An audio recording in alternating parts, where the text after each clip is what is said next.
Hey gang, it's Alan and Mark from Bubo for another snappy vignette. Yes. So, Mark, what we're going to touch on in this session is the whole thought around process and how to build really compelling learning and development programs.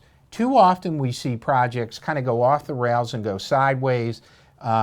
The interaction between the client, whether an internal client or an external client, can be a real struggle to kind of get what we want because it's art and not science. Yeah. And I'm curious what you've seen during the course of your career in this area. Yeah, early in my career I used to actually make fun of this because I didn't understand the value of it. I would say power to the process as if it was a joke and something that we could discount. That was a huge rookie mistake.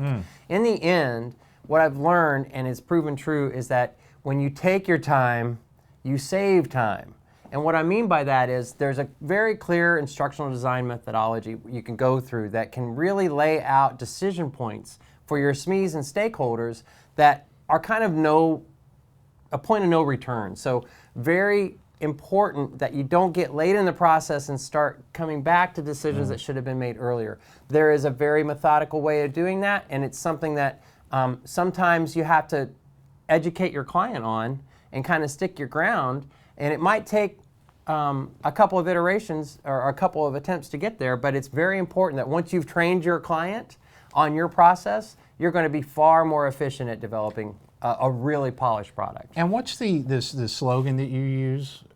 Take your time to save time. Take your time to save time. That really resonates with me. So let me ask you the obvious question.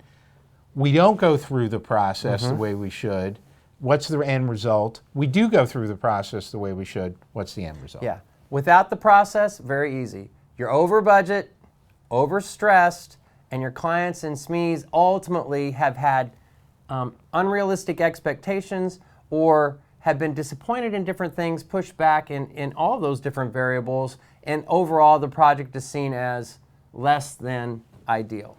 You follow the process, you educate, you get those decision points made, you have a collaborative design in the end where the stakeholders and VIPs have real ownership. They've been heard and made decisions at the key points so that you don't have to backtrack later, and you end up with something that everybody's really proud of and doesn't stress the budget or your team in what you produced. So the motto, gang, is take your time to save time.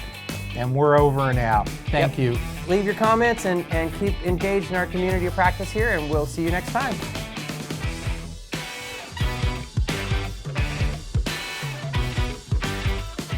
Hi everybody, we have something for you. A white paper. We all know how challenging it's been to measure the outcomes of our learning and development programs. This paper starts us down the path of some thoughts and ideas on how we can really start that process. And to have a good conversation around it with your C-suite.